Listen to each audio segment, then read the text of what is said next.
There she is, I grunted, stepping back and wiping a bead of sweat from my forehead with a grubby forearm. 20 feet of pure, unadulterated pole.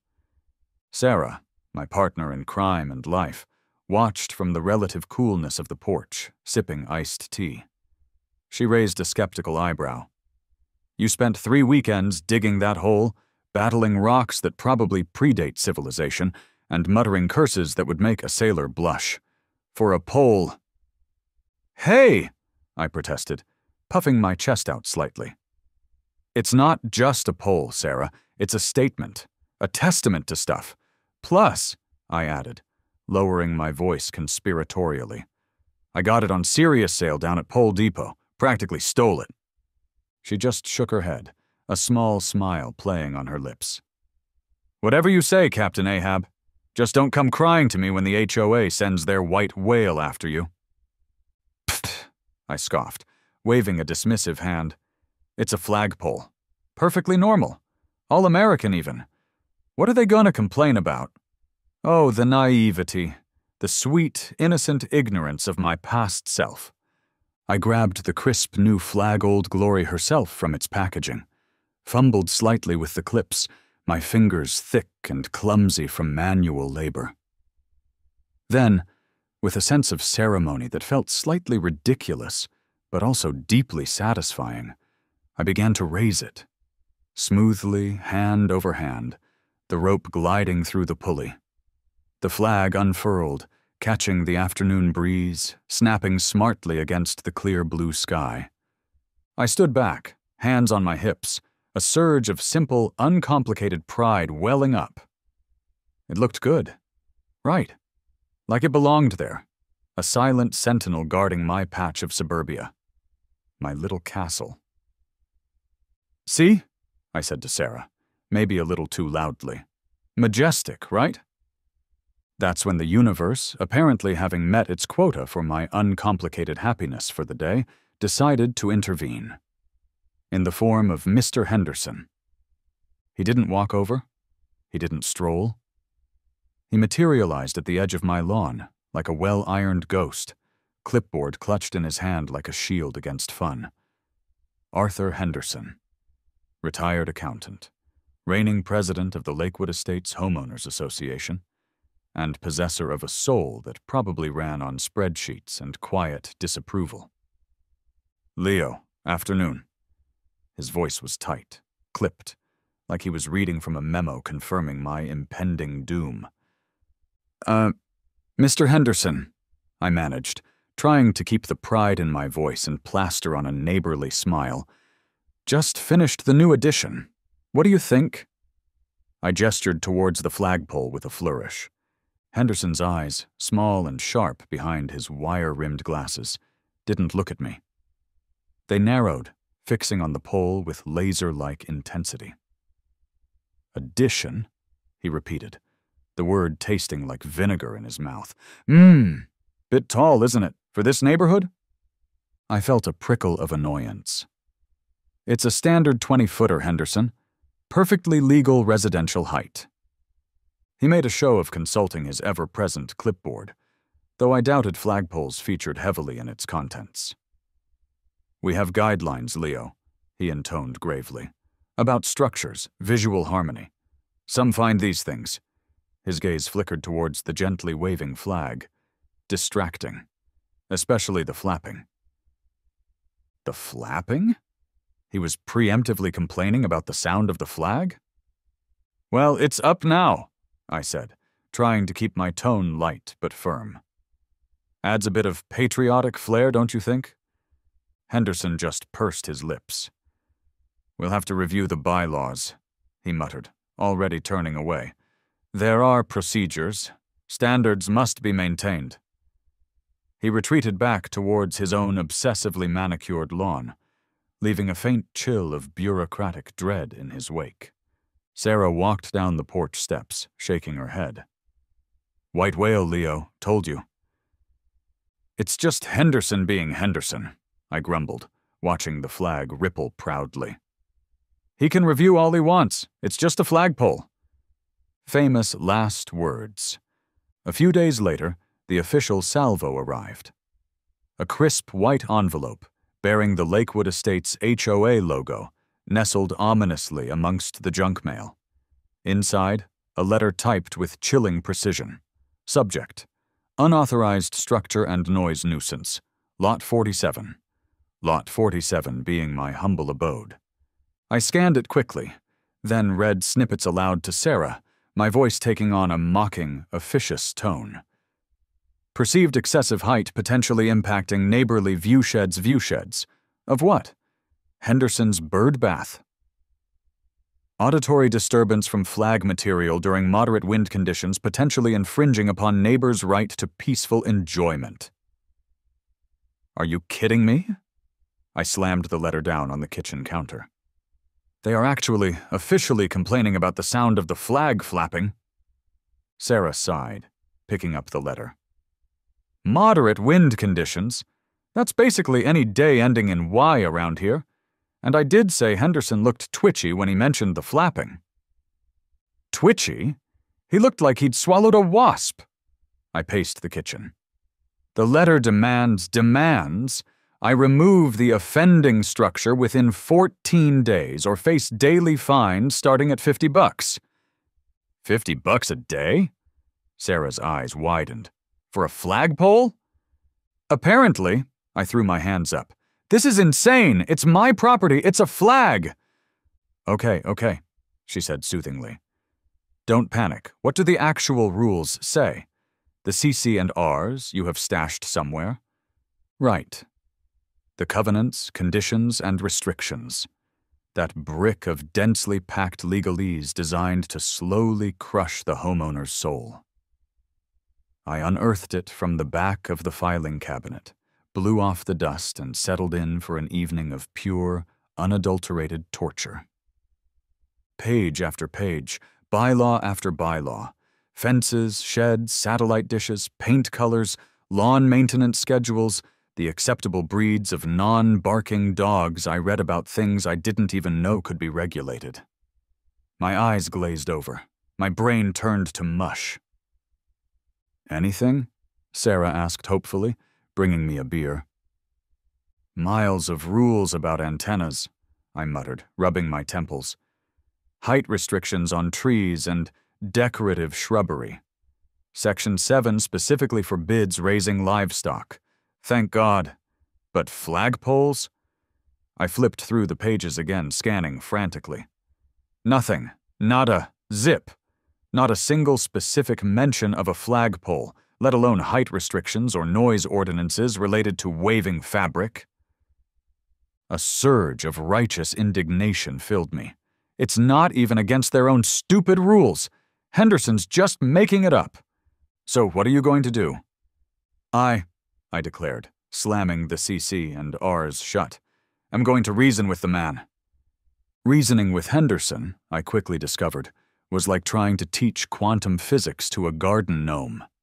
I caught him the next morning during his ritualistic inspection of his lawn edges, armed with my copy of the bylaws and a forced smile. Henderson, I began brightly. About that letter, just wanted to clear things up. I spent last night reading our beloved CC and Rs cover to cover. He didn't even look up from trimming a blade of grass that dared to be slightly longer than its neighbor. Did you? Yes. And you know what? There's absolutely nothing in there specifically prohibiting a 20-foot flagpole. I tapped the relevant empty space in the index. No mention. It falls under general nuisance statutes, Leo, he clipped, moving on to the next blade. And aesthetic harmony. The visual clutter. Several neighbors have expressed concern. Which neighbors? I challenged. And concern about what, exactly? It's a flag. It's practically a national symbol. Are they concerned about freedom? He finally straightened up, fixing me with that beady stare. It's about appropriateness, Leo. Standards. Maintaining the character of the neighborhood. Some things, he said with an air of profound finality, just aren't done. Well, this one is done, I retorted, my politeness evaporating. It's staying up. The fines will commence on the 15th, he stated flatly, turning back to his lawn edging, conversation clearly over. I walked back to my house, fuming. Logic wasn't going to work. Rules weren't going to work.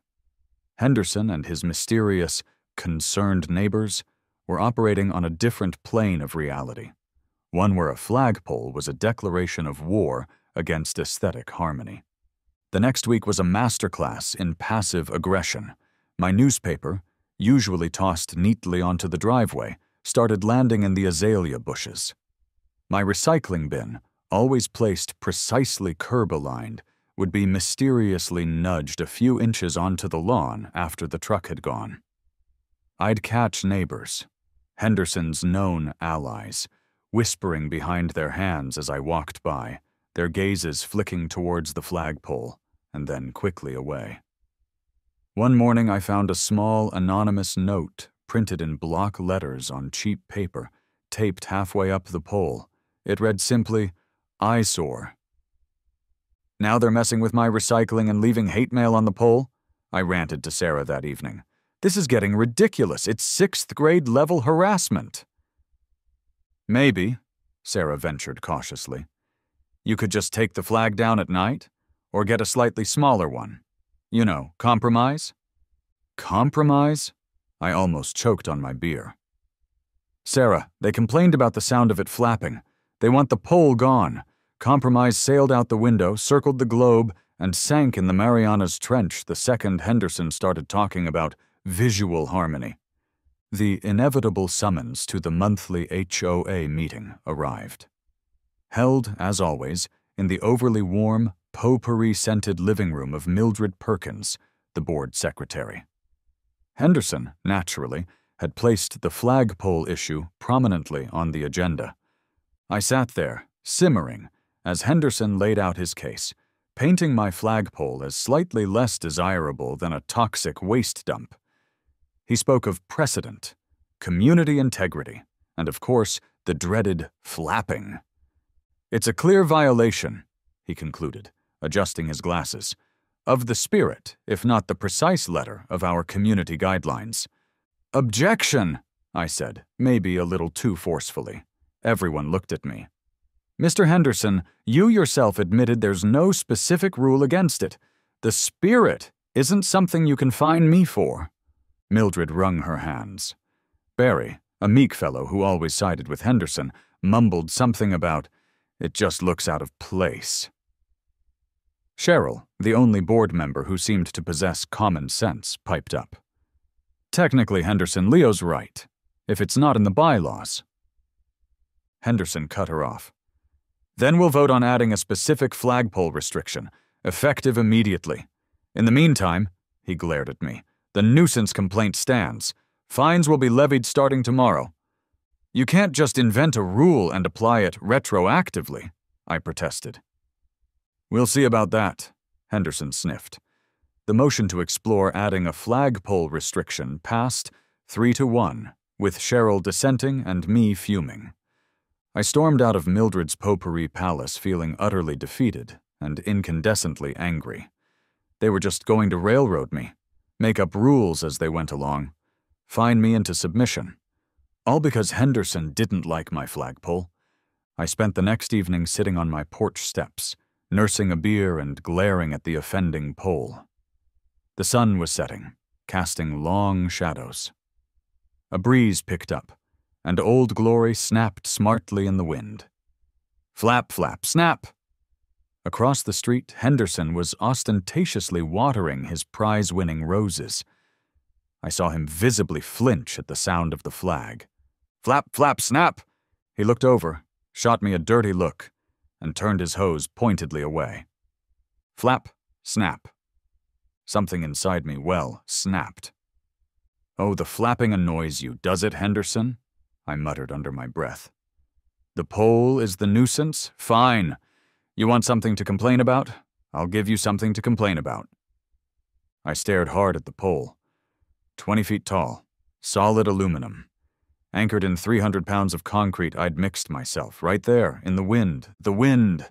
My brain, fueled by righteous anger and perhaps half a beer, started to whir.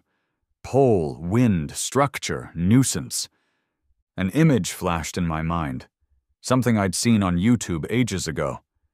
A guy who'd built a small wind turbine for his shed. Another article about vertical axis wind turbines, the ones that look like egg beaters. Pole wind turbine. A slow, evil, utterly brilliant grin spread across my face. It felt like lightning striking my frontal lobe.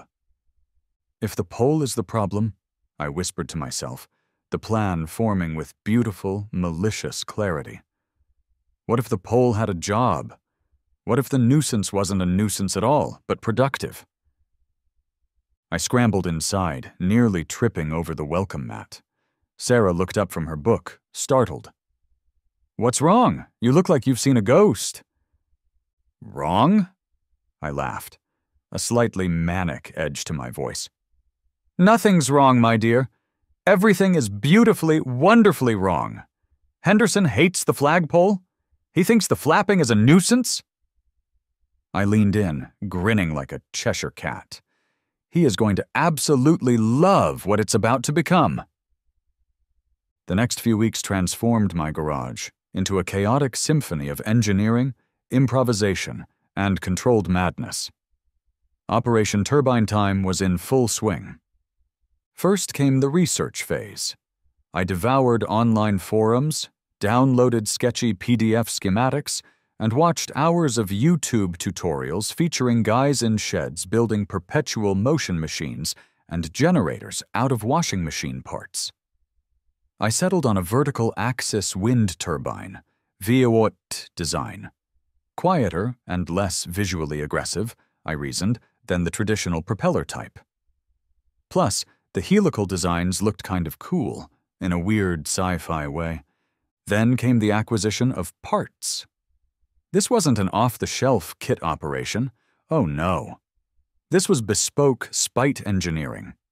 I became a connoisseur of salvage yards, a regular on eBay searching for obscure bearings and neodymium magnets, a familiar face at the electronics surplus store downtown asking for high-torque, low RPM motors. My garage slowly filled with an eclectic collection of metal tubing, sheet aluminum, alternator parts from a 1987 Ford Fiesta, bicycle sprockets, and enough wiring to lasso the moon. Sarah surveyed the growing pile one evening, hands on her hips. "Leo, what is all this? Seriously. It looks like you're building a death ray to aim at Henderson's prize-winning roses." "Better," I declared, holding up a slightly rusty alternator. "I'm building compliance, glorious, malicious compliance, with an eco-friendly twist he can't possibly argue with." I sketched out my plan on a greasy napkin. Convert the flagpole into a mount, build the vaiute to sit on top, wire it down to a battery bank in the garage. Green energy. Sustainability. Take that. HOA. She stared at the napkin, then at the pile of junk, then at me.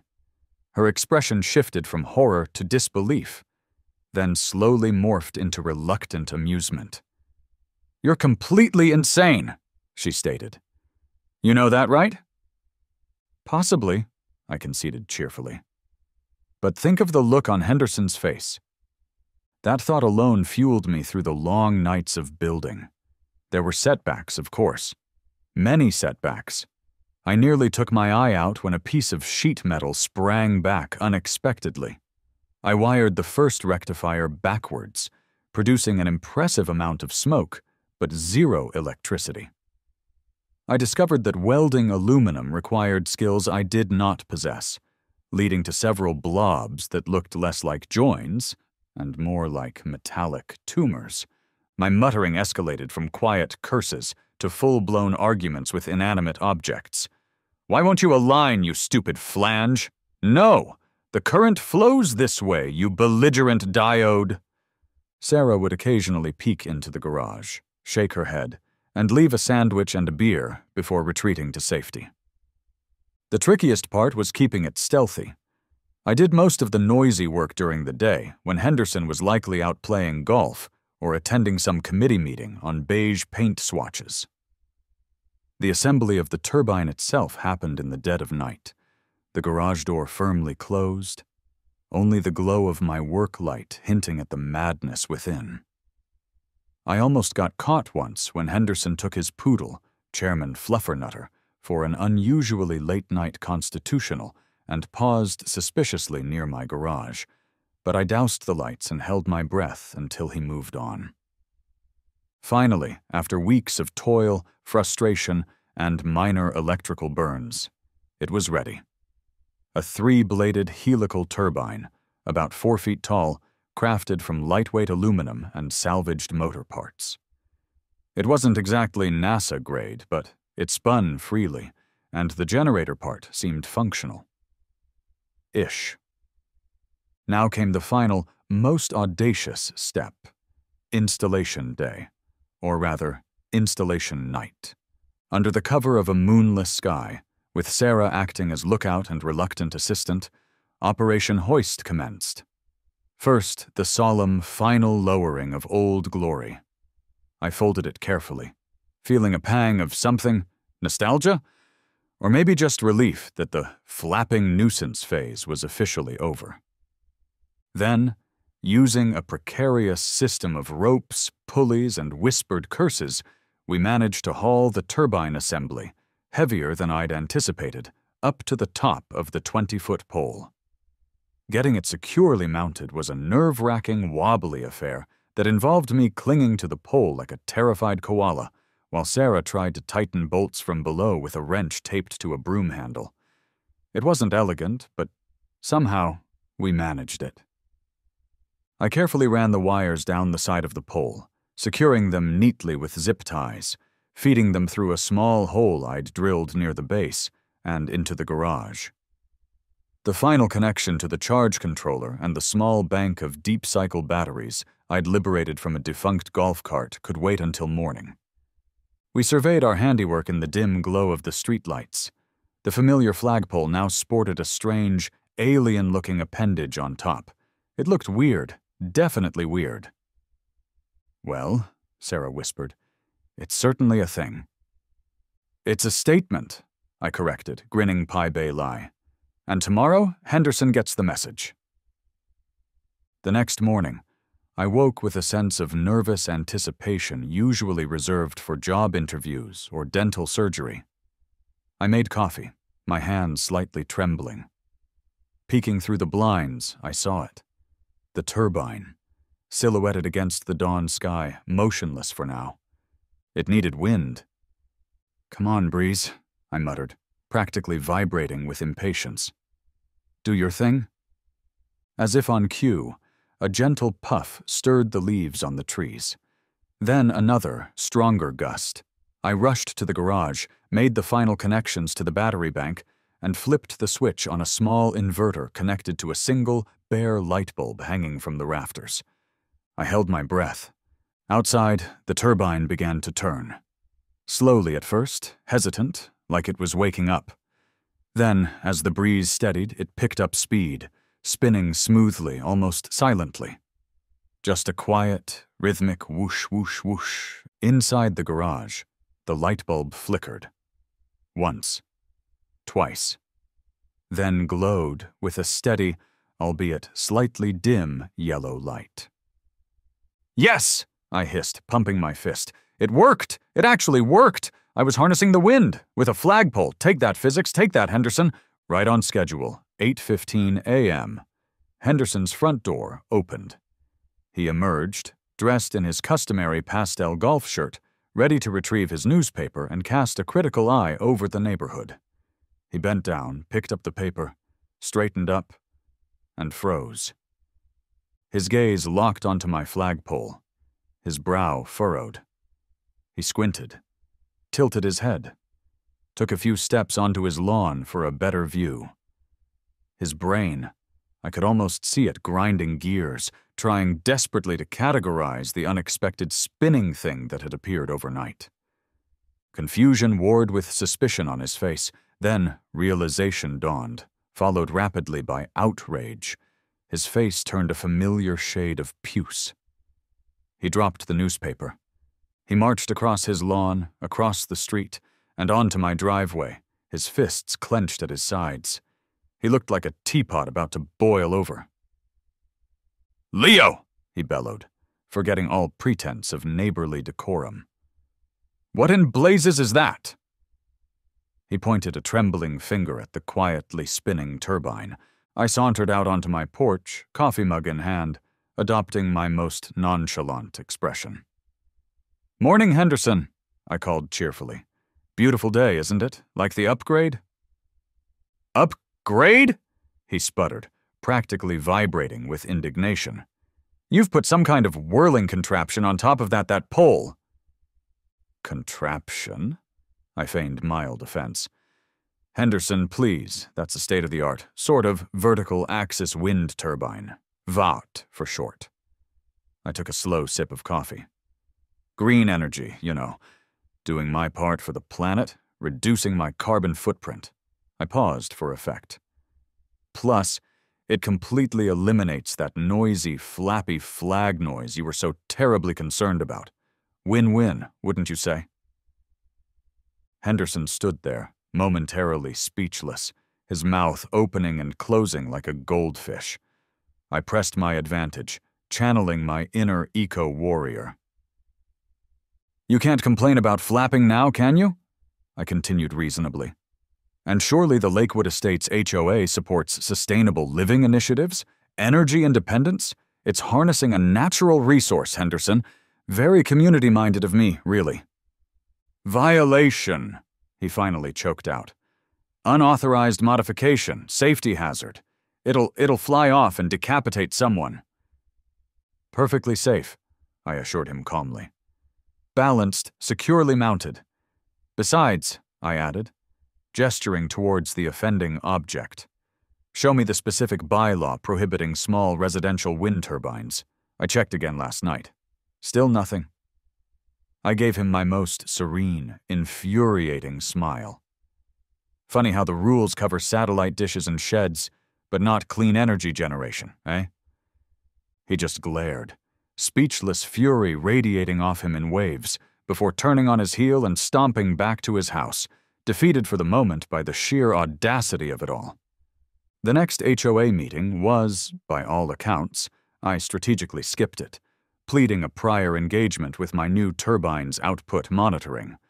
Glorious chaos. Henderson apparently arrived armed with blurry photos and frothing indignation, demanding immediate action against my monstrosity.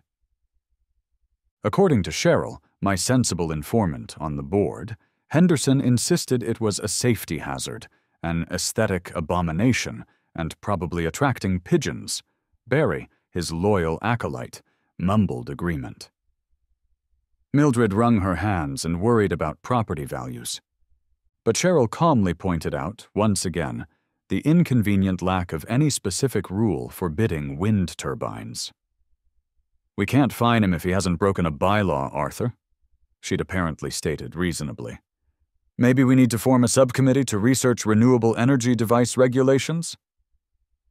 The mere mention of a subcommittee sent Henderson into a fresh spiral, but ultimately, bureaucracy prevailed. They voted to form a committee, likely doomed to meet twice and then fizzle out, to investigate the issue further. In HOA terms, that's basically kicking the can down the road until everyone forgets about it, or Henderson finds a new obsession. The neighborhood reaction was, predictably, mixed. A few Henderson loyalists tut-tutted and agreed it was an eyesore. Most people, however, seemed somewhere between amused and secretly impressed. Gary from across the street gave me a thumbs up. Kids pointed at the spinny thing on my pole.